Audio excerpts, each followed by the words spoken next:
돈 내든지 아니면 나가. 한국이 미국에 최후 통첩을 날렸습니다.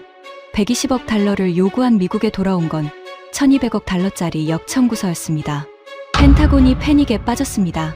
29,500명의 미군이 하루아침에 움직일 수도 먹을 수도 없게 됐습니다. 28년간 한국을 분석해 온 펜타곤 수석 분석관은 그 순간 깨달았습니다. 자신의 보고서에 단 한 번도 쓴 적 없는 시나리오가 현실이 됐다는 것을. 그 충격적인 전말을 지금 공개합니다. 시작하기 전 구독과 좋아요, 그리고 대한민국 파이팅 댓글로 한국을 응원해주세요. 안녕하십니까. 저는 마이클 브레넌이라고 합니다.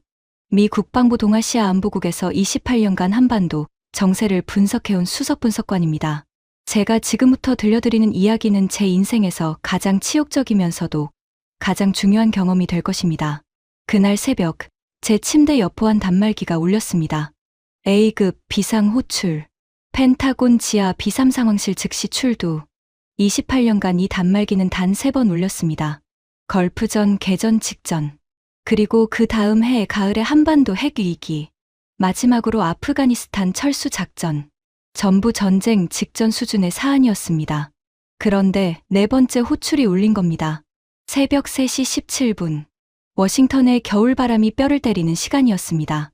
15분 만에 펜타곤에 도착했을 때 지하 상황실 복도에는 이미 익숙한 얼굴들이 빠른 걸음으로 이동하고 있었습니다. 하지만 분위기가 평소와 달랐습니다. 장교들의 표정이 전시 작전을 앞둔 것처럼 굳어 있었죠. 상황실 문을 열자마자 제 시선은 정면의 대형 스크린으로 향했습니다. 화면 가득 동북아시아 지도가 펼쳐져 있었고 한반도 위에 붉은색 경고 표시가 깜빡이고 있었습니다. 하지만 이건 군사 위기가 아니었습니다. 상황실 정중앙, 참나무 테이블 상석에 더글러스 캠벨 국방부 부차관보가 앉아 있었습니다. 그 옆에는 랜디 모건 백악관 국가안보보좌관. 두 사람의 표정에는 긴장이 아니라 묘한 흥분이 떠올라 있었습니다. 저는 그 순간 직감적으로 느꼈습니다. 이건 위기 대응이 아니라 누군가가 만들어낸 작전이라는 것을. 캠벨 부차관보가 먼저 입을 열었습니다. 다들 앉아. 시간 없으니까 바로 본론으로 들어가지. 그의 목소리에는 언제나 그랬듯 거만함이 묻어 있었습니다. 캠벨은 월스트리트 출신의 정치 임명직이었습니다. 군복을 입어본 적도, 전장의 흙먼지를 맡아본 적도 없는 사람이었죠. 하지만 대통령의 절대적 신임을 등에 업고 펜타곤의 실질적인 권력을 장악한 인물이었습니다. 캠벨이 리모컨을 누르자 스크린에 새로운 화면이 떠올랐습니다. 오퍼레이션 코리안 레버리지. 대한민국 방위비 분담금 재협상 특별작전이야. 저는 자료를 읽으며 심장이 서서히 빨라지는 것을 느꼈습니다. 방위비 분담금 연간 120억 달러. 기존 대비 무려 7배 인상. 거부시 주한미군 전면 철수 공식 발표. 120억 달러. 그 숫자가 눈앞에서 아른거렸습니다. 현재 한국이 부담하는 금액의 7배에 달하는 천문학적 액수였습니다. 아무리 동맹국이라 해도, 아니 동맹국이기 때문에 더더욱 이건 협상이 아니라 갈취였습니다. 하지만 저는 입을 다물었습니다. 캠벨의 브리핑은 계속되었습니다. 한국은 우리 없이 단 하루도 버틸 수 없어. 북쪽에 김씨 왕조가 핵미사일을 쥐고 앉아 있는데 미군이 빠지면 서울 부동산 값이 하루 만에 반토막 나. 그 공포 하나만으로도 한국 정부는 무릎을 꿇을 수밖에 없지. 모건 보좌관이 느긋하게 커피잔을 들며 거들었습니다. 대통령님께서는 이미 승인하셨어. 한국이 48시간 내에 수용 의사를 밝히지 않으면 대통령, 소셜미디어 계정으로 주한미군 철수 검토를 직접 발표하는 거야. 그 트윗 하나면 서울 증시가 15% 이상 폭락해. 한국 국민들이 먼저 자기 정부를 압박할 거라고. 저는 모건의 얼굴을 바라봤습니다. 그는 미소를 짓고 있었습니다. 29,500명의 미군 장병, 그리고 5천만 한국 국민의 안보가 걸린 문제를 두고 미소를 짓는 사람. 등골이 서늘해졌습니다. 캠벨이 테이블을 손바닥으로 탁 치며 정리했습니다. 정리하자. 동맹은 비즈니스야. 겁먹은 놈한테 청구서를 들이미는 게 협상이지. 한국 놈들은 지난 수십 년 동안 매번 꼬리를 내렸어. 이번에도 똑같을 거야. 아니, 이번에는 더 크게 뜯어내야 해. 중동에서 날려먹은 전비를 어디선가 메워야 하니까. 그 순간 상황실 한쪽에서 조용히 손을 든 사람이 있었습니다. 캐서린 리. 한국과 과장이었습니다. 한국계 미국인 3세. 하버드 케네디 스쿨 출신의 유능한 분석관이었지만 이 방에서 그녀의 존재감은 미미했습니다. 부차관보님, 한 말씀 드려도 될까요? 캠벨이 귀찮다는 듯 턱으로 가리켰습니다. 지금 서울의 분위기가 이전 협상 때와 완전히 다릅니다. 국방부 내부 채널에서 포착된 시그널들을 보면 한국 측이 이번에는 상당히 강경한 대응을 준비하고 있을 가능성이 높습니다. 캠벨이 코웃음을 쳤습니다. 강경한 대응, 유엔에 가서 울어? 한국이 할 수 있는 게 뭐가 있어? 미군을 대체할 군사력이 있어. 해구산을 자기들이 펼쳐. 상황실에 웃음이 번졌습니다. 모건도 피식 웃었습니다. 캐서린의 얼굴이 붉어졌습니다. 하지만 그녀는 물러서지 않았습니다. 부차관보님, 저는 위험 요소를 말씀드리는 겁니다. 한국의 현 정부는 이전 정권들과 협상 패턴이 다릅니다. 최소한 시나리오 D, 즉 한국이 역공할 경우에 대한 대비가 필요합니다. 시나리오 D, 캠벨이 비웃으며 고개를 저었습니다.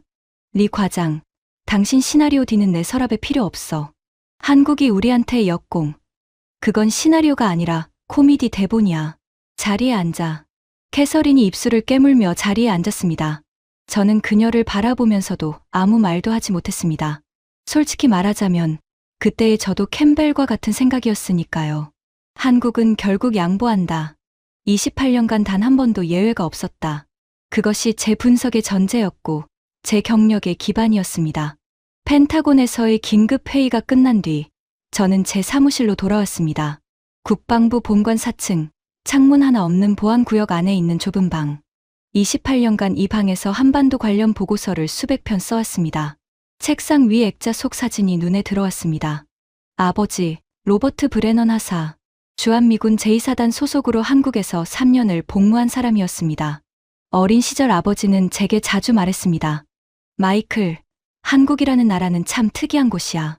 열심히 일하고 똑똑하고 끈기가 대단해. 하지만 안보만큼은 우리가 없으면 하루도 못 버텨. 그게 현실이야. 우리가 거기 있으니까 그 나라가 돌아가는 거지. 아버지의 그 말이 제 세계관의 뿌리가 되었습니다. 한국은 경제적으로는 성공했지만 군사적으로는 영원히 미국의 보호 아래 있어야 하는 나라. 그것이 제가 28년간 써온 모든 보고서의 암묵적 전제였죠. 저는 컴퓨터를 켜고 캠벨이 지시한 최종 보고서 작성에 들어갔습니다. 제목은 오퍼레이션 코리안 레버리지 시나리오 분석 보고서. 시나리오 A, 한국 정부가 48시간 이내에 협상 수용 의사를 밝히는 경우 확률 65%, 역대 분담금 협상에서 한국은 최초 거부, 후 평균 36시간 만에 협상 테이블로 복귀한 전례가 있음. 시나리오 B, 한국 정부가 72시간 이내에 부분 양보안을 제시하는 경우 확률 25%, 120억 달러 전액은 거부하되 70억에서 85억 달러 선에서 타협을 시도할 가능성. 시나리오 C, 한국 정부가 공식 거부하고 미국이 철수 위협을 공개하는 경우 확률 10%. 이 경우에도 한국 내 여론 악화와 금융시장 충격으로 2주 이내에 한국 정부가 재협상을 요청할 것으로 예측. 세 가지 시나리오 모두 결론은 같았습니다.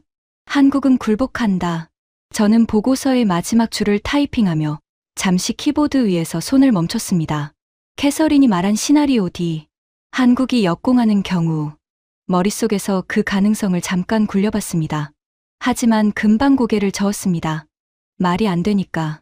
한국이 미국에 역공할 카드가 뭐가 있겠습니까?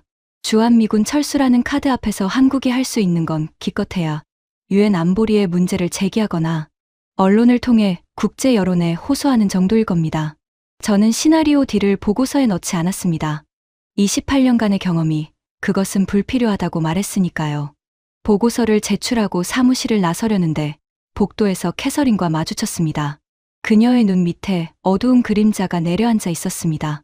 밤새 작업을 한 모양이었죠. 브레넌 부장님. 응, 캐서린. 한 가지만 여쭤봐도 될까요?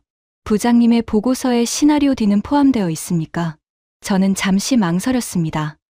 아니, 필요 없다고 판단했어. 캐서린이 깊은 한숨을 내쉬었습니다. 부장님, 저는 지난 석 달간 서울과의 비공식 채널을 모니터링해왔습니다.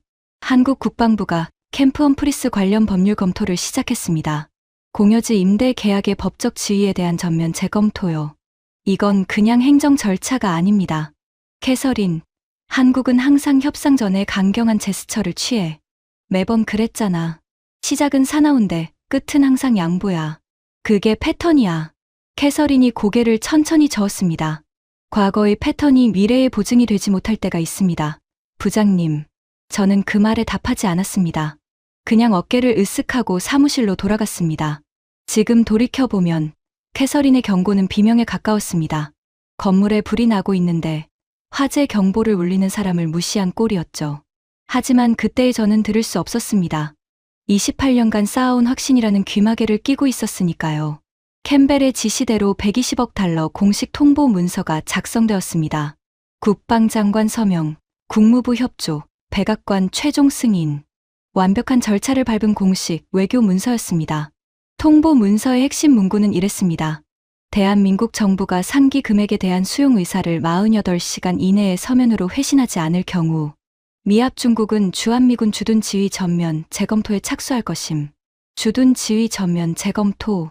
외교적 수사로 포장했지만 본질은 단순했습니다. 돈 안 내면 군대 빼겠다는 협박이었죠. 저는 그 문서에 동아시아 안보국 수석분석관 자격으로 최종 서명을 했습니다. 펜을 내려놓는 순간 손끝이 미세하게 떨린 것을 기억합니다. 하지만 그때는 그것이 무엇을 의미하는지 몰랐습니다. 그 문서가 서울로 발송된 시각은 워싱턴 시간으로 오후 2시, 서울 시간으로는 새벽 4시였습니다. 이제 남은 건 기다리는 것뿐이었습니다. 시나리오 A대로 한국의 항복 문서가 48시간 안에 도착할 것이라고 저는 확신했습니다. 하지만 서울에서 날아온 것은 항복이 아니었습니다. 통보 발송 후 24시간, 저는 사무실에서 서울의 회신을 기다리고 있었습니다. 모니터에는 한국 주요 뉴스 사이트들이 실시간으로 떠 있었고 별도의 보안 채널로 주한미국 대사관과 캠프 험프리스의 상황 보고가 들어오고 있었습니다. 예상대로 한국 언론은 난리가 나 있었습니다. 방위비 120억 달러 요구 소식이 퍼지면서 서울 증시가 장중한 때 8% 급락했고 한국 국민들의 분노가 소셜미디어를 뒤덮었습니다. 저는 속으로 생각했습니다. 시나리오 A가 진행되고 있다고. 여론이 악화되면 한국 정부는 국내 정치적 압박 때문에라도 빠르게 타협에 나설 수밖에 없다고. 오후 3시 47분, 상황실에서 긴급 호출이 왔습니다. 브레넌 부장, 서울에서 회신이 왔습니다. 저는 커피잔을 내려놓고 상황실로 향했습니다. 복도를 걸으며 마음속으로 이미 시나리오 A의 다음 단계를 그리고 있었습니다. 한국이 협상 테이블 복귀를 요청할 것이고, 우리는 100억 달러 선에서 마무리할 것이고, 캠벨은 대통령에게 승리를 보고할 것이고, 상황실 문을 열었을 때 방 안에 공기가 얼어붙어 있었습니다. 캠벨이 서 있었습니다. 모건도 서 있었습니다.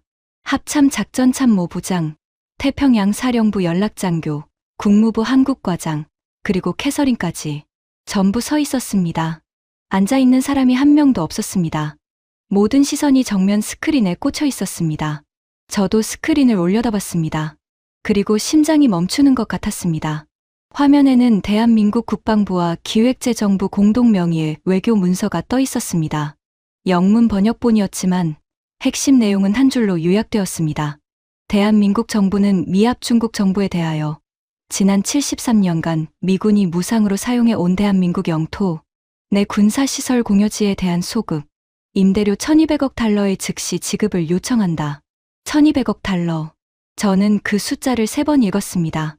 눈이 잘못된 건가 싶어 화면에 가까이 다가갔습니다. 1200억 달러. 우리가 요구한 120억 달러의 정확히 10배였습니다. 상황실에 5초 정도 완전한 정적이 흘렀습니다. 누구도 숨을 쉬지 않는 것 같았습니다. 캠벨이 그 침묵을 깼습니다. 주먹으로 테이블을 내리치며 소리를 질렀습니다. 뭐야 이게? 장난치는 거야? 한국 놈들이 미쳐 돌아간 거 아니야? 그의 얼굴이 불그락푸르락 변했습니다. 관자놀이에 핏줄이 붉어져 나온 것이 보였습니다. 모건이 캠벨보다는 침착한 척했지만 목소리가 미세하게 떨리고 있었습니다. 블러핑이야. 분명히 블러핑이야. 한국이 감히 미국한테 1200억 달러를 청구한다고? 말도 안 되는 소리야. 며칠이면 철회할 거야. 하지만 저는 이미 문서의 본문을 읽기 시작하고 있었습니다. 그리고 읽으면 읽을수록 등 뒤에 찬물이 흐르는 것 같았습니다. 이건 블러핑이 아니었습니다. 문서에는 73년간의 공여지 면적 변화, 인근 상업용 토지 시세 추이, 국제법상 영토 사용료 산정 기준, 유사 사례로서 일본 오키나와 미군 기지 비용 분담 모델, 그리고 독자적으로 산출한 연도별 소급 임대료 계산표까지 첨부되어 있었습니다. 용산, 동두천, 의정부, 그리고 현재의 평택까지 대한민국의 금싸라기 땅 수십만 평을 73년간 세금 한 푼 없이 점유해 온 것에 대한 청구서였습니다. 47페이지에 달하는 법률 검토 의견서가 별첨으로 붙어 있었습니다. 국제사법재판소 판례까지 인용한 놀랍도록 정교한 법적 근거였습니다. 저는 문서를 읽다가 손이 떨리기 시작했습니다. 이 문서를 준비하는데 최소한 6개월, 아니 1년 이상이 걸렸을 것입니다. 한국은 이번 방위비 협상이 시작되기 훨씬 전부터 이것을 준비하고 있었다는 뜻이었습니다. 우리가 함정을 판 줄 알았는데 함정에 빠진 건 우리였습니다. 캠벨이 계속 소리를 지르고 있었습니다. 이따위 문서를 보내놓고 무사할 줄 알아? 당장 철수 발표해. 내일 아침까지 트윗 나가게 해. 모건이 고개를 끄덕이며 전화기를 들려는 순간 합참 작전참모 부장 네일슨 중장이 낮고 무거운 목소리로 말했습니다. 부차관보, 잠깐만요. 그 전에 확인해야 할 게 있습니다. 뭘 확인해? 지금 한국이 미국한테 1200억 달러를 요구했어. 이건 선전포고나 다름없어. 네일슨 중장이 차갑게 대답했습니다. 한국 정부가 이 청구서와 함께 추가 통보를 보냈습니다. 미군 물자 무관세 통관 특권 즉시 중단. 주한미군 주둔군 지휘협정상 면세 특혜 전면 재검토 착수. 부차관보, 우리가 철수 트윗을 날리기 전에 캠프 험프리스에 내일 아침밥이 들어갈 수 있는지부터 확인해야 합니다. 상황실이 다시 한번 얼어붙었습니다. 저는 네일슨 중장의 말을 듣는 순간 가슴 깊은 곳에서 뭔가가 무너져 내리는 소리를 들었습니다. 캐서린이 조용히 제 옆으로 다가왔습니다. 작은 목소리로 말했습니다. 부장님, 제가 말씀드렸죠. 이건 블러핑이 아닙니다. 저는 대답하지 못했습니다. 그저 스크린에 떠있는 1200억 달러라는 숫자를 멍하니 바라보고 있을 뿐이었습니다. 그 순간 제 머릿속에서 28년간 쌓아온 분석 프레임워크의 첫 번째 균열이 생기기 시작했습니다. 한국은 항상 양보한다. 그 전제가 처음으로 흔들렸습니다. 하지만 진짜 충격은 아직 시작도 하지 않았습니다. 1200억 달러 청구서는 한국이 준비한 카드 중 첫 번째에 불과했습니다. 두 번째 카드가 펼쳐지는 순간 펜타곤은 그야말로 지옥의 문 앞에 서게 됩니다. 한국 정부의 1200억 달러 역청구서가 도착한 지 정확히 사흘째 되는 날이었습니다. 캠벨과 모건은 여전히 블러핑이라는 단어를 주문처럼 되뇌고 있었고 펜타곤 내부의 분위기도 대체로 며칠이면 꺾일 것이라는 쪽에 무게가 실려 있었습니다. 하지만 서울은 블러핑을 하지 않았습니다. 그날 오전 9시 47분 제 데스크 위에 보안 전화가 울렸습니다. 주한미군 사령부 참모장실 직통 라인이었습니다. 브레넌 부장, 지금 큰일 났습니다. 수화기 너머로 들려오는 목소리에서 절박함이 묻어났습니다. 참모장의 목소리가 이렇게 떨리는 걸 들어본 적이 없었습니다. 한국 관세청이 오늘 자정부터 주한미군 물자에 대한 무관세 통관 특권을 전면 중단했습니다. 평택항으로 들어오는 군수 보급선 3척이 지금 항구 밖에서 접안 허가를 받지 못하고 대기 중입니다. 육로로 들어오는 보급 트럭 47대도 고속도로 톨게이트에서 전부 차단당했습니다. 심장이 쿵 내려앉았습니다. 진짜로 실행에 옮긴 겁니다. 저는 즉시 물류 데이터를 소환했습니다. 모니터에 뜬 숫자들이 제 눈을 때렸습니다. 캠프 험프리스에 주둔하는 29,500명의 미군이 하루에 소비하는 식량만 58톤, 항공유 42만 갤런, 탄약 보급과 장비 정비에 필요한 부품 컨테이너가 하루 평균 23개. 이 모든 것이 한국의 항만과 도로를 경유해서 들어갑니다. 대체 경로가 있는지 확인해 봤습니다. 일본 요코스카 기지에서 해상으로 직접 운송하는 방법이 있었지만 최소 9일이 걸렸습니다. 공수는 가능했지만 C-17 수송기 한 대가 실어 나를 수 있는 물량은 트럭 3대분에 불과했습니다. 29,500명을 먹이고 재우기에는 바닷물로 갈증을 해소하려는 것이나 다름없었죠. 제가 숫자를 분석하고 있는 사이 상황은 시시각각 악화되고 있었습니다. 오후 2시 주한미군 사령관 제임스 월터스 대장이 펜타곤에 긴급 화상회의를 요청했습니다. 스크린에 뜬 월터스 대장의 얼굴에는 평소의 여유가 온데간데 없었습니다. 4개의 별이 달린 장군이 이렇게 창백한 얼굴을 하고 있는 걸 보는 것은 처음이었습니다. 현재 캠프 험프리스의 식량 비축분은 4일치입니다. 항공유는 3일치, 의료 물자는 5일치. 한국 측이 통관 차단을 해제하지 않으면 일주일 안에 기지 기능이 사실상 정지됩니다. 캠벨이 화면을 향해 소리쳤습니다. 대장, 그래서 뭘 어쩌자는 거야? 대한민국. 영토에 주둔하는 미합 중국 군대가 고작 세관 검사 때문에 마비됐다는 소리를 지금 나한테 하는 건가? 월터스 대장이 이를 악물었습니다. 부차관보님, 고작이 아닙니다. 이 기지의 모든 물류 인프라는 한국 정부의 행정 체계 위에 올라가 있습니다. 전력망은 한국전력이 공급하고 통신망은 한국통신사 회선을 사용합니다. 기지 내하수 처리, 쓰레기 수거, 도로 유지 보수까지 전부 한국 기업의 하청입니다.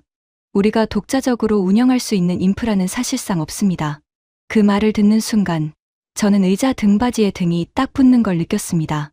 28년간 한반도를 분석하면서 이런 관점으로 데이터를 본 적이 한 번도 없었습니다.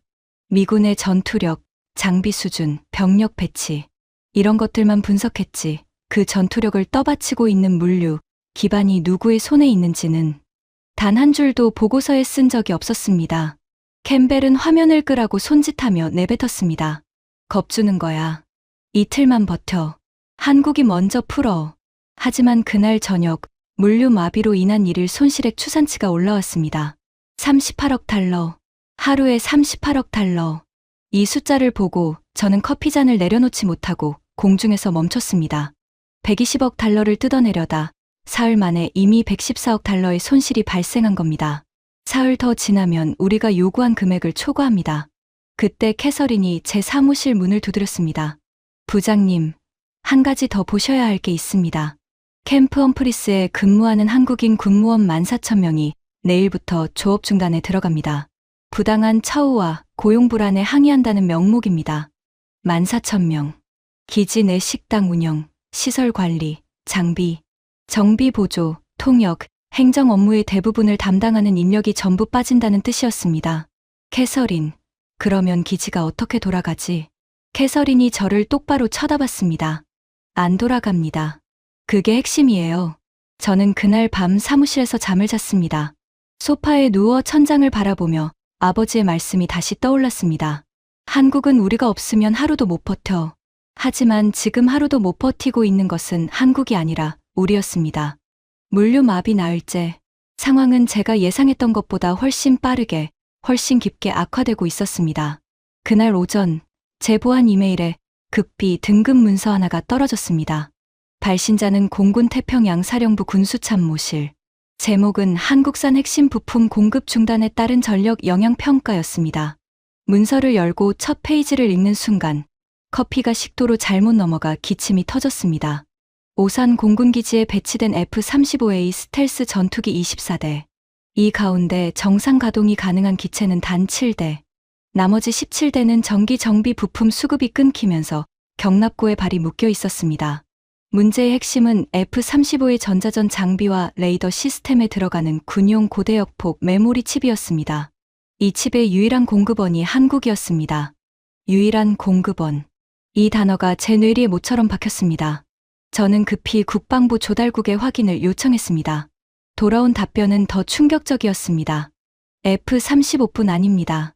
이지스 구축함의 전투관리 시스템에 들어가는 특수 반도체, 패트리엄 미사일의 유도, 장치용 정밀 센서, 글로벌워크 무인기의 통신 모듈까지 태평양 지역에 배치된 미군 첨단 무기 체계의 핵심 부품 중 한국산 비중이 87%에 달합니다. 87%. 손이 떨려서 마우스를 제대로 클릭할 수가 없었습니다. 우리가 한국에 무기를 팔아왔다고 생각했습니다. 한국은 우리 무기의 고객이라고 믿었습니다. 하지만 현실은 정반대였습니다. 우리 무기의 심장에 들어가는 부품을 한국이 만들고 있었던 겁니다. 고객이 아니라 생명줄이었어요. 그날 오후 상황이 한 단계 더 격화되었습니다. 한국산업부가 국가안보 핵심 기술 수출 제한 조치를 긴급 발동했다는 속보가 떴습니다. 미국 방산업체로 향하던 26억 달러 규모의 군용 메모리 칩과 차세대 전고체, 배터리 시제품의 선적이 즉각 보류되었습니다. 이것은 캠프 험프리스의 물류 마비와는 차원이 다른 타격이었습니다. 기지 하나가 멈추는 게 아니라 미국 전체의 차세대 무기 개발 일정이 올스톱되는 겁니다. 1시간 뒤 미국 최대 방산업체 CEO에게서 펜타곤으로 긴급 전화가 걸려왔습니다. 캠벨이 스피커폰을 켰고 회의실에 있던 우리 모두가 그 목소리를 들었습니다. 부차관보님, 대체 뭘 하고 계신 겁니까? 한국이 반도체 공급을 끊으면 태평양에 배치된 우리 F-35 편대 전부가 72시간 안에 작전 불능에 빠집니다. 차세대 무인기 프로젝트는 최소 2년 지연이고 극초음속 미사일 시험 일정은 백지화입니다. 지금 우리 주가가 하루 만에 18% 빠졌어요. 주주들이 난리입니다. CEO의 목소리에는 분노와 공포가 뒤섞여 있었습니다. 캠벨이 말을 끊으려 했지만 CEO가 더 큰 소리로 덮어씌웠습니다. 듣고 계세요? 한국산 부품을 대체할 공급망을 찾으려면 최소 4년이 걸리고 비용은 75억 달러 이상 듭니다. 그리고 그 4년 동안 우리는 태평양에서 전투기 한 대 제대로 띄울 수 없어요. 이게 120억 달러 뜯어내려다 생긴 일입니까?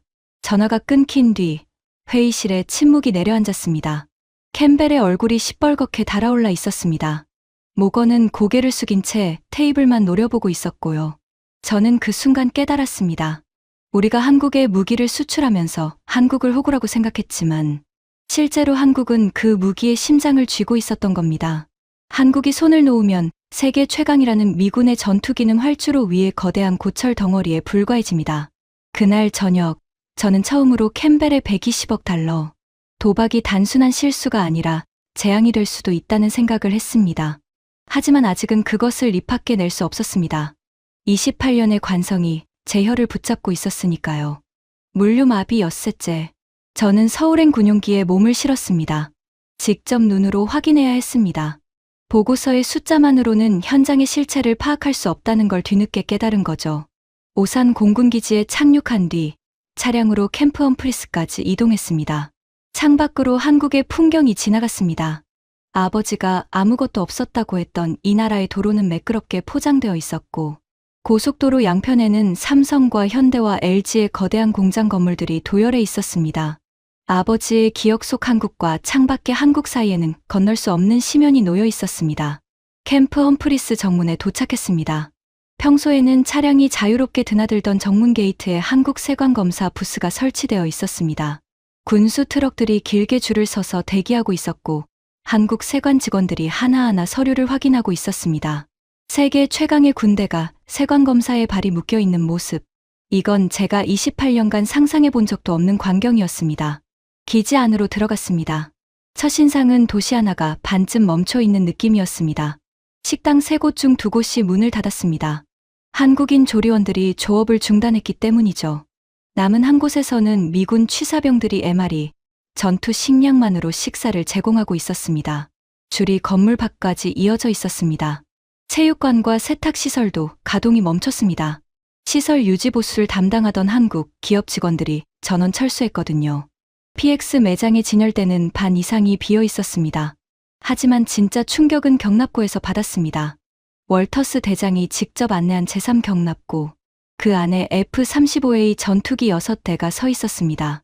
평소에는 은빛 동체가 윤기를 뿜으며 위압감을 발산하는 최첨단 전투기입니다.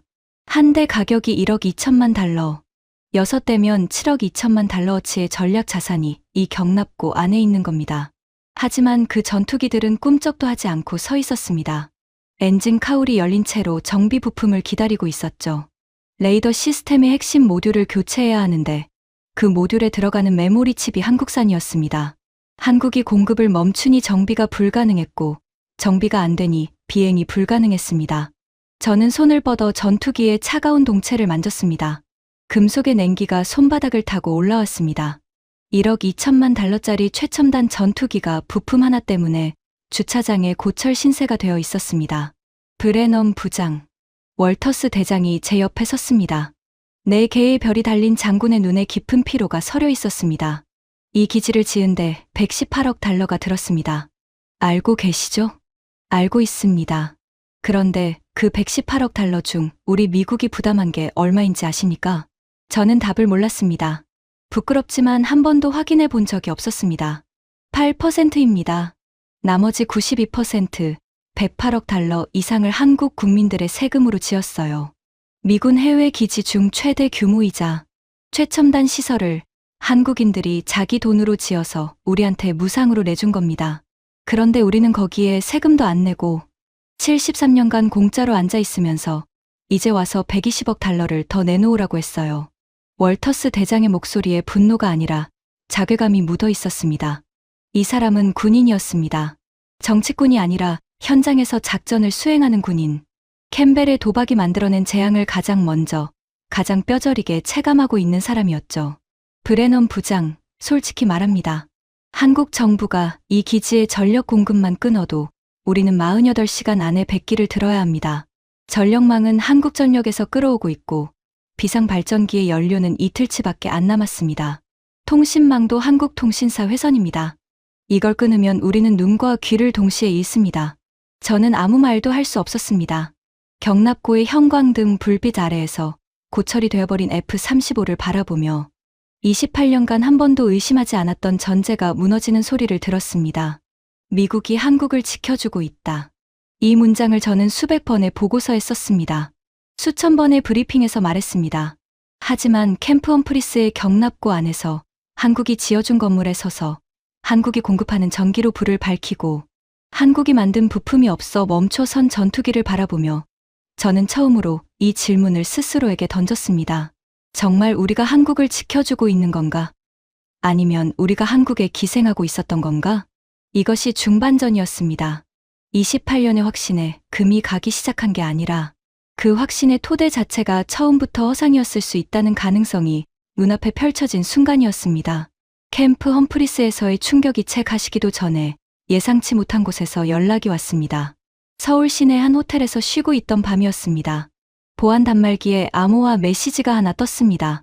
발신자는 타카하시 게니치, 일본 방위성 방위정책국 심의관이었습니다.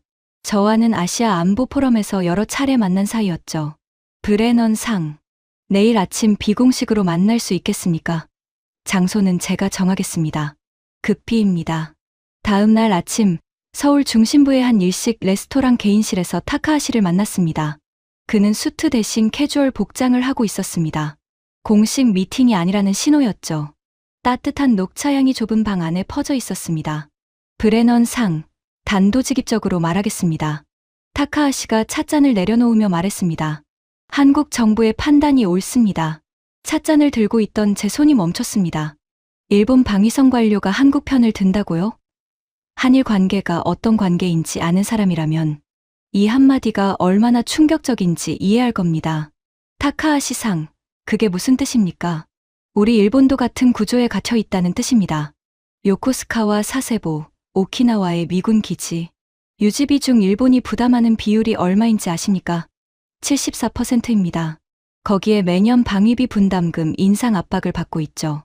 총리가 대규모 투자를 약속해도 추가 요구는 끊이지 않습니다. 타카하시가 눈을 감았다 떴습니다. 하지만 우리는 여기에 맞서지 못했습니다. 정치적 부담이 너무 크니까요. 한국이 이번에 이 구조를 깨뜨리면 일본도 움직일 수 있는 명분이 생깁니다. 솔직히 말해서 도쿄의 일부 관료들은 한국의 역청구를 보고 속으로 박수를 치고 있어요. 적국이라 해도 과언이 아닌 일본이 한국의 결단을 인정하고 있었습니다. 아니, 부러워하고 있었습니다. 이것은 제가 그 어떤 시나리오에서도 예측하지 못한 변수였습니다. 호텔로 돌아온 뒤 추가 보고가 밀려왔습니다. 유럽 쪽이었습니다. 나토 소속 5개국이 미국산 전투기 도입 계약을 일시 보류했다는 소식이었습니다. 이유는 명확했습니다.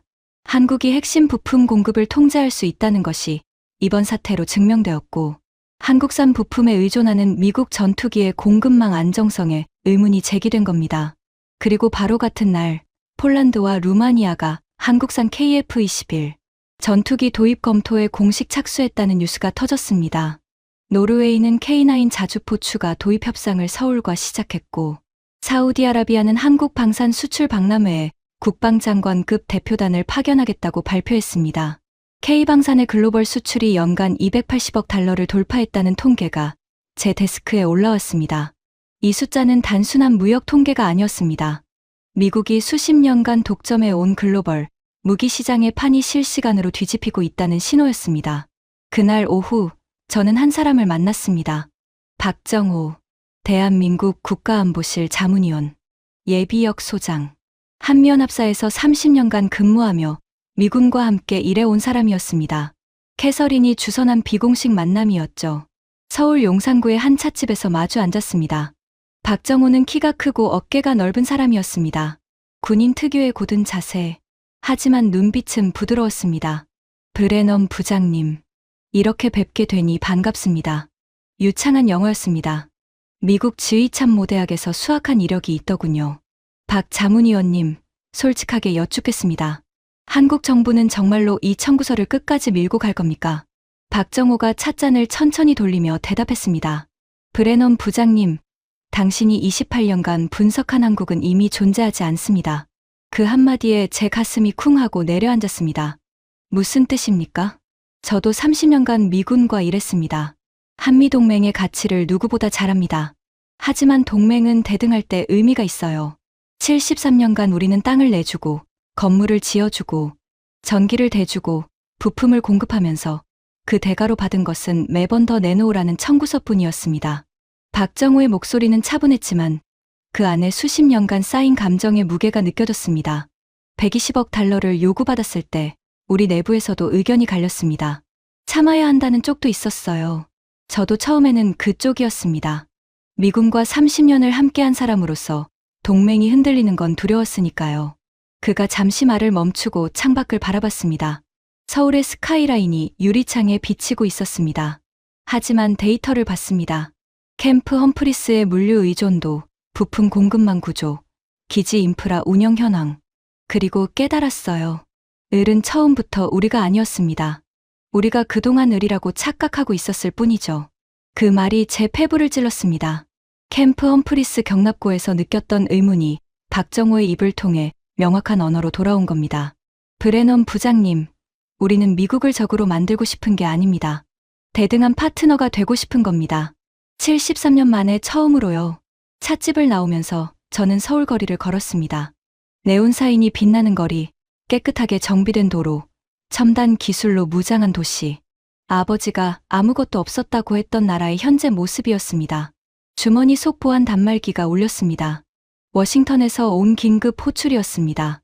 돌아가야 할 시간이었습니다.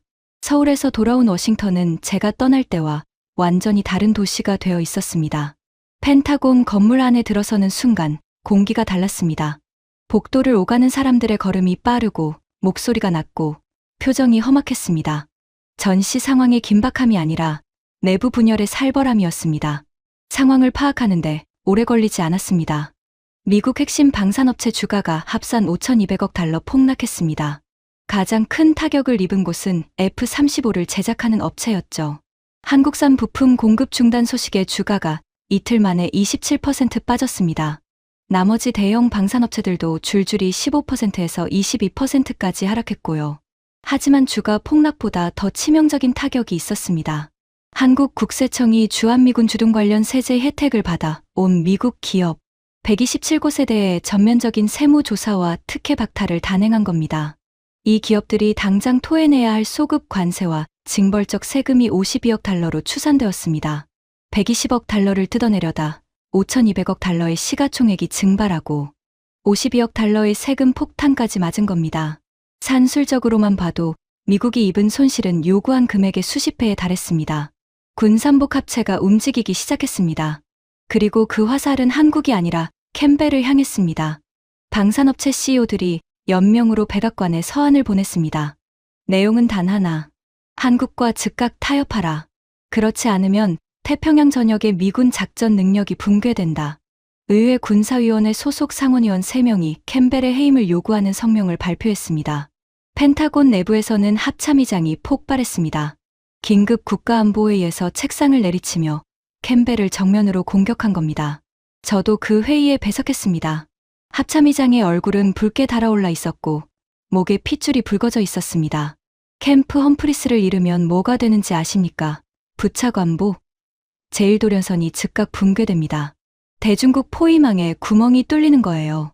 그 구멍을 메우려면 괌과 하와이까지 전력을 재배치해야 하는데 그 비용이 930억 달러입니다. 120억 달러 아끼겠다고 930억 달러를 날리겠다는 겁니까? 캠벨이 테이블을 짚고 몸을 앞으로 기울였습니다. 한국이 먼저 꺾입니다. 시간 문제예요. 그 동양인들이 미국을 상대로 끝까지 갈 배짱이 있을 리 없잖습니까? 저는 그 말을 듣는 순간 속이 뒤집히는 느낌이었습니다. 서울에서 만난 박정호의 눈빛이 떠올랐습니다. 월터스 대장의 자괴감이 떠올랐습니다. 타카하시의 고백이 떠올랐습니다. 캠프 험프리스 경납고에서 만졌던 F-35의 차가운 금속이 떠올랐습니다. 그리고 저는 처음으로 입을 열었습니다. 부차관보님. 회의실이 조용해졌습니다. 28년간 이 자리에서 윗사람에게 반론을 제기한 적이 없는 저였으니까요. 제가 서울에 다녀왔습니다. 캠프 험프리스 현장을 직접 봤습니다. 캠벨이 눈을 가늘게 떴습니다. 그래서 한국은 블러핑이 아닙니다. 그들은 이 사태를 수년 전부터 준비해왔습니다. 83페이지짜리 법리 검토서, 물류 통제 실행, 매뉴얼, 부품 수출 제한 법적 근거까지 전부 갖춰놓고 기다린 겁니다. 우리가 120억 달러 카드를 꺼내기를요. 캠벨의 얼굴이 일그러졌습니다. 브레넌, 자네 시나리오 보고서에 한국이 역공한다는 가능성은 1%도 없다고 썼잖아. 지금 자기 보고서를 부정하는 건가? 그 순간 제 안에서 무언가가 끊어지는 소리가 났습니다. 28년간 저를 지탱해 온 확신의 마지막 줄이 끊어진 소리였습니다. 네, 제 보고서가 틀렸습니다. 회의실에 정적이 흘렀습니다. 아무도 예상하지 못한 대답이었을 겁니다. 시나리오 D가 없었습니다. 한국이 역공할 가능성을 단 1%도 고려하지 않았습니다. 그것이 제 28년 커리어에서 가장 큰 오판입니다. 그리고 부차관보님, 그 시나리오 D를 왜 빠뜨렸는지 아십니까? 한국을 하등하게 봤기 때문입니다. 겁주면 무릎 꿇을 나라라고 깔봤기 때문이에요. 부차관보님이 그렇게 말씀하셨고 저도 그 말에 고개를 끄덕였습니다. 캠벨의 얼굴이 보랏빛으로 변했습니다. 주먹이 부들부들 떨리고 있었습니다. 브레넌, 자네 지금 나한테 책임을 떠넘기는 건가? 사실을 말하는 겁니다. 우리가 120억 달러를 요구한 순간 한국은 1200억 달러를 역으로 청구했습니다. 물류를 차단했고 부품 공급을 끊었고 방산업체에 세금 폭탄을 투하했습니다. 우리 주가는 5200억 달러가 증발했고 태평양의 전투기들은 고철이 되어가고 있습니다. 이 모든 것이 시나리오 보고서에 없었습니다. 왜냐하면 우리가 한국을 몰랐으니까요. 모건이 끼어들었습니다. 브레넌, 말을 삼가. 지금 상황이 어려운 건 사실이지만 감정적으로 대응하면 안 돼. 저는 모건을 쳐다봤습니다. 모건 보좌관님, 감정적인 건 제가 아니라 이 사태를 만든 쪽입니다. 동맹국을 ATM 취급하면서 겁주면 된다고 말한 쪽이요. 회의실에 다시 침묵이 내렸습니다. 합참의장이 고개를 끄덕이는 게 보였습니다. 태평양 사령부 참모장도 눈을 감고 동의하는 표정이었습니다. 캠벨 주변에 남아있는 사람이 점점 줄어들고 있었습니다. 모건조차 슬그머니 시선을 돌리고 있었죠. 퇴장하는 권력은 냄새가 납니다. 캠벨의 주변에서 그 냄새가 나기 시작했습니다. 회의가 끝나고 복도로 나왔습니다. 캐서린이 벽에 기대어 서 있었습니다. 잘하셨습니다. 부장님. 잘한 건지 모르겠어. 28년간 고개 숙이고 있다가 이제 와서 입을 연 게 과연 잘한 건지. 캐서린이 조용히 말했습니다. 늦었지만 틀리지 않았잖아요. 중요한 건 타이밍이 아니라 방향입니다. 저는 사무실로 돌아가 빈 화면을 켰습니다. 새 보고서를 쓸 시간이었습니다. 파일명을 입력했습니다. 시나리오 D 한국이 역공할 경우 28년 만에 처음 쓰는 보고서. 제 커리어에서 가장 고통스럽고 동시에 가장 정직한 보고서가 될 것이었습니다. 그날 밤 저는 사무실에서 나가지 않았습니다. 모니터의 푸른 불빛만이 어둠 속에서 제 얼굴을 비추고 있었습니다. 시나리오 D. 28년간 한 번도 쓴 적 없는 보고서를 쓰기 시작했습니다. 키보드를 치는 손끝이 무거웠습니다. 이건 단순한 보고서가 아니었습니다. 28년간 제가 믿어온 모든 것을 부정하는 고백문이었으니까요. 제목을 입력했습니다. 시나리오 D 주한미군 철수 시 미합 중국이 입게 될 전략적 손실평가. 첫 번째 항목. 즉각적 경제 손실. 캠프 험프리스 포기 시 기지 자산 가치 118억 달러 상실. 그중 미국이 실제로 투자한 금액은 8%인 9억 4천만 달러에 불과하지만 한국이 92%를 부담하여 건설한 최첨단 시설을 통째로 잃게 됩니다. 두 번째 항목. 재배치 비용. 29,500명의 병력과 장비를 괌, 하와이, 오키나와로 이전하는데 930억 달러. 이 금액은 120억 달러 방위비 분담금의 거의 8배입니다. 새로운 기지 건설에 최소 7년. 그 7년 동안 서태평양에 전략적 공백이 발생합니다. 세 번째 항목, 대중국 포위망 붕괴. 한반도는 제1도련선의 핵심 거점입니다. 이곳을 잃으면 일본 오키나와와 괌 사이에 2400km의 방어 공백이 생깁니다. 중국 해군이 태평양으로 자유롭게 진출할 수 있는 고속도로가 열리는 셈이죠. 네 번째 항목, 공급망 붕괴. 미국 첨단 무기 체계의 핵심 부품 중 한국산 비중 87%, 대체 공급망 구축의 4년, 비용 75억 달러. 그 4년간 태평양 전역의 미군 전투력은 사실상 반토막 납니다. 다섯 번째 항목, 그리고 이것이 가장 중요한 부분이었습니다. 동맹 신뢰도 붕괴. 미국이 방위비 문제로 한국에서 밀려나는 모습을 전 세계가 지켜보게 됩니다. 일본은 즉각 방위비 재협상을 요구할 것이고, 나토 유럽 동맹국들은 미국의 안보 보증을 의심하기 시작할 것입니다. 도미노처럼 무너지는 동맹 네트워크. 이것은 금액으로 환산할 수 없는 손실입니다. 보고서 마지막에 저는 이 문장을 적었습니다. 결론. 한국이 미국을 필요로 하는 안보 의존도보다 미국이 한국을 필요로 하는 전략적 의존도가 최소 3배 이상 높은 것으로 판단됨. 주한미군 철수는 한국의 안보 위기가 아니라 미합 중국 태평양 전략 체계의 붕괴를 의미함. 이 한 문장을 쓰는데 5분이 걸렸습니다. 키보드 위에서 손가락이 얼어붙었습니다. 28년간 수백 편의 보고서에서 단 한 번도 쓴 적 없는 결론이었으니까요. 다음 날 오전, 저는 이 보고서를 들고 백악관으로 갔습니다. 국가안보회의 긴급 브리핑. 대통령 이하 안보 핵심 참모들이 모두 모인 자리였습니다. 캠벨도 있었습니다. 여전히 당당한 표정이었지만 그 주변에 앉은 사람들의 의자가 예전보다 미묘하게 벌어져 있는 게 보였습니다. 침몰하는 배에서 거리를 두는 쥐들처럼요. 저는 브리핑을 시작했습니다. 스크린에 숫자들을 하나하나 띄우며 설명했습니다. 118억 달러의 기지 자산, 930억 달러의 재배치 비용, 87%의 부품 의존도, 5,200억 달러의 주가 폭락, 52억 달러의 세금 폭탄. 숫자가 올라갈 때마다 회의실의 공기가 무거워졌습니다. 대통령의 얼굴이 점점 굳어갔습니다. 그리고 마지막 슬라이드를 띄웠습니다. 미국이 한국을 필요로 하는 의존도가 한국이 미국을 필요로 하는 의존도의 3배. 캠벨이 자리에서 벌떡 일어났습니다. 이건 패배주의적 분석입니다. 브레너는 서울에 다녀오더니 완전히 세뇌당한 거예요. 한국은 결국 무릎 꿇습니다. 시간이 필요할 뿐이에요. 저는 캠벨을 똑바로 쳐다봤습니다. 부차관보님, 시간이 필요한 쪽은 한국이 아니라 우리입니다. 지금 이 순간에도 우리 전투기는 경납고에 묶여 있고 방산업체 주가는 바닥을 모르고 떨어지고 있고 캠프 험프리스의 식량은 이틀치밖에 안 남았습니다. 시간은 한국 편입니다. 우리 편이 아니에요. 캠벨이 주먹을 불끈 쥐며 한 발짝 다가왔습니다. 브레넌, 자네 28년 동안 한국은 반드시 굴복한다고 보고서에 썼어. 자기 이름으로 서명까지 해놓고 이제 와서 뒤집는 건가? 네, 뒤집습니다. 제가 틀렸으니까요. 회의실에 침묵이 내려앉았습니다. 대통령이 캠벨과 저를 번갈아 쳐다봤습니다. 그리고 합참의장을 향해 물었습니다. 장군, 브레넌의 분석이 맞습니까? 합참의장이 무겁게 고개를 끄덕였습니다. 맞습니다. 현장의 데이터가 그것을 증명합니다. 우리는 한국 없이 태평양을 유지할 수 없습니다. 대통령이 캠벨을 돌아봤습니다. 캠벨의 얼굴이 하얗게 질려 있었습니다. 며칠 전까지 포커판의 승자처럼 웃고 있던 그 얼굴에서 마지막 카드마저 빼앗긴 도박꾼의 공허함이 보였습니다.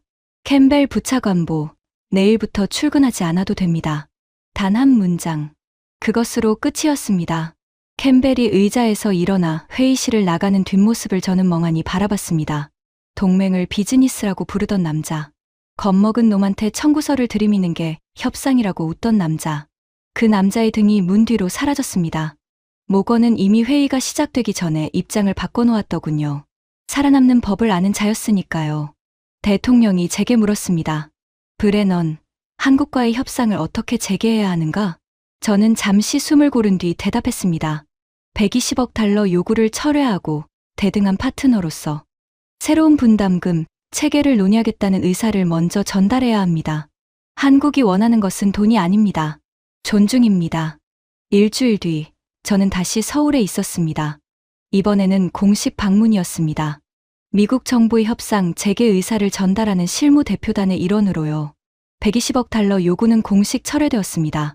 서울 국방부 청사에서 한국 측 협상단과 마주 앉았습니다. 테이블 건너편에 박정우 소장이 있었습니다. 며칠 전 찻집에서 만났을 때와 같은 고든 자세, 같은 부드러운 눈빛이었습니다. 공식 협상이 끝난 뒤 박정우가 제게 다가왔습니다. 브레넌 부장님, 잠깐 걸으시겠습니까? 국방부 건물을 나와 근처 공원을 걸었습니다. 벚꽃이 지고 있었습니다. 꽃이 피 바람에 날려 우리의 어깨 위에 내려앉았습니다. 따스한 봄 공기 속에 흙냄새와 풀냄새가 섞여 있었습니다. 부장님, 제가 왜 미군과 30년간 함께 일했는지 아십니까? 박정우가 걸으며 말했습니다. 저는 한미동맹을 진심으로 믿는 사람이었습니다. 지금도 그래요. 동맹 자체를 부정한 적은 한 번도 없습니다. 그가 멈춰 서서 저를 바라봤습니다. 하지만 동맹은 한쪽이 무릎 꿇는 관계가 아닙니다. 한쪽이 영원히 참기만 하는 관계도 아니고요. 우리는 73년간 참았습니다. 땅을 내주고, 건물을 지어주고, 부품을 공급하면서 감사하다는 말 대신 더 내놓으라는 소리만 들었어요. 박정우의 목소리가 미세하게 떨렸습니다. 30년간 미군과 어깨를 나란히 하고 일에 온 군인이 하는 말이라 더욱 무게가 있었습니다. 이번 일이 동맹을 끝내려는 게 아니라는 걸 아셔야 합니다. 동맹을 살리려는 겁니다. 대등한 동맹으로 다시 태어나게 하려는 거예요. 73년 만에 처음으로 저는 고개를 끄덕였습니다. 가슴 한켠이 뜨거워지는 걸 느꼈습니다. 그때 아버지의 말씀이 또 떠올랐습니다. 한국은 우리가 없으면 하루도 못 버텨. 아버지가 한국에 계셨던 시절에는 그 말이 사실이었을지도 모릅니다. 그 시절 한국은 정말로 가난했고 정말로 우리의 도움이 필요했으니까요. 하지만 그로부터 수십 년이 흘렀습니다. 한국은 변했습니다. 보릿고개의 가난한 나라에서 세계 6위의 경제 대국으로, 미군 장비를 고쳐 쓰던 군대에서 K방산으로 세계를 석권하는 군사 강국으로, 미국의 무기에 들어가는 핵심 부품을 만드는 첨단 기술 국가로, 변한 것은 한국인데 변하지 않은 것은 우리의 시선이었습니다. 아버지, 틀리셨습니다. 마음속으로 그 말을 했을 때 눈시울이 뜨거워졌습니다. 이 말은 아버지에 대한 부정이 아니었습니다. 아버지의 시대와 지금의 시대가 다르다는 인정이었습니다. 하루도 못 버틸 줄 알았던 나라가 세계 최강의 군대를 상대로 1200억 달러의 청구서를 들이밀고 당당하게 서 있습니다. 총 한 방 쏘지 않고 행정명령과 법 집행만으로 펜타곤 전체를 무릎 꿇게 만들었습니다. 동맹의 의리라고 깔봤던 나라가 실은 우리의 전투기를 날게 하고 우리의 기지를 굴러가게 하고 우리의 태평양 전략 전체를 떠받치고 있었습니다. 을은 처음부터 우리였습니다. 공원 벤치에 앉아 서울의 하늘을 올려다봤습니다. 맑고 높은 하늘이었습니다. 멀리서 한국 공군의 전투기 편대가 낮은 엔진음을 울리며 지나갔습니다. KF-21. 한국이 독자 개발한 전투기였습니다. 저는 스마트폰을 꺼내 한국의 자주국방 펀드 소식을 검색했습니다. 1800억 달러 규모의 펀드가 가동되었다는 기사가 떴습니다. K방산 수출은 연간 280억 달러를 돌파했고 유럽과 중동 10개국 이상이 한국산 무기 도입을 검토하고 있었습니다. 이 나라는 더 이상 누군가의 보호가 필요한 나라가 아니었습니다. 스스로를 지킬 힘을 갖춘, 그리고 그 힘을 세계에 증명한 나라였습니다. 박정호가 벤치 옆에 서서 말했습니다. 브레넌 부장님, 하나만 기억해 주십시오. 우리가 원하는 것은 미국의 적이 되는 게 아닙니다. 대등한 파트너가 되는 것입니다. 그리고 대등한 파트너는 서로를 존중할 때만 가능합니다. 저는 고개를 끄덕이며 그의 손을 잡았습니다. 군인의 손이었습니다. 단단하고 거칠었지만 그 악수에는 따뜻함이 있었습니다. 서울을 떠나는 군용기 안에서 저는 창밖을 내려다봤습니다. 한국의 도시들이 불빛을 밝히고 있었습니다. 삼성과 현대의 공장들, 조선소의 거대한 크레인들, 고속철도가 달리는 선로들. 아버지가 아무것도 없었다고 했던 땅 위에 세워진 이 놀라운 문명의 풍경을 바라보며 저는 마지막 보고서를 머릿속으로 써내려갔습니다. 28년간 저는 한국을 분석했다고 자부했습니다. 하지만 진짜 분석이 필요했던 것은 한국이 아니라 우리 자신의 오만함이었습니다. 한국을 만만하게 보면 120억 달러를 뜯을 수 있다고 생각했습니다. 현실은 1200억 달러의 역청구서와 5,200억 달러의 주가 폭락과 태평양 전략 체계의 마비였습니다. 동맹을 비즈니스로 취급하면 효율적이라고 믿었습니다. 현실은 73년간 쌓아 온 신뢰의 토대가 며칠 만에 무너지는 참극이었습니다. 겁주면 무릎 꿇을 거라고 깔봤습니다. 현실은 오히려 우리가 무릎을 꿇게 된 거였습니다. 시청자 여러분, 이것이 제 고백의 전부입니다. 저는 28년간 대한민국을 분석하는 것이 제 직업이라고 생각했습니다. 하지만 돌이켜보면 저는 단 한 번도 진짜 한국을 본 적이 없었습니다. 아버지의 기억 속에 멈춰있는 수십 년 전의 한국만 보고 있었을 뿐이죠. 진짜 한국은 달랐습니다. 보릿고개에서 반도체 강국으로 미군 잉여 장비를 고쳐 쓰던 나라에서 K방산으로 세계를 석권하는 나라로 그 놀라운 변화를 이루어낸 것은 한국 국민들의 결단과 노력이었습니다. 그리고 그 결단은 오늘도 계속되고 있습니다. 자주국방의 기치 아래 스스로의 하늘을 스스로 지키겠다는 확고한 의지, 더 이상 누구의 눈치도 보지 않겠다는 단호한 자세, 이것이 지금 대한민국이 전 세계에 보여주고 있는 모습입니다. 을은 처음부터 우리였습니다. 그리고 그 사실을 깨닫는데 28년이 걸렸습니다. 너무 늦었을지도 모릅니다. 하지만 캐서린이 제게 했던 말을 믿고 싶습니다. 늦었지만 틀리지 않았다고. 중요한 건 타이밍이 아니라 방향이라고. 지금까지 펜타곤 수석분석관 마이클 브레넌이 겪은 충격적인 이야기였습니다. 대한민국의 저력이 더 많은 분들께 전해질 수 있도록 이 이야기를 널리 공유해 주세요. 우리가 쌓아 온 힘은 결코 작지 않습니다. 구독과 좋아요, 알림 설정도 부탁드립니다. 지금까지 감동 새벽이었습니다. 감사합니다.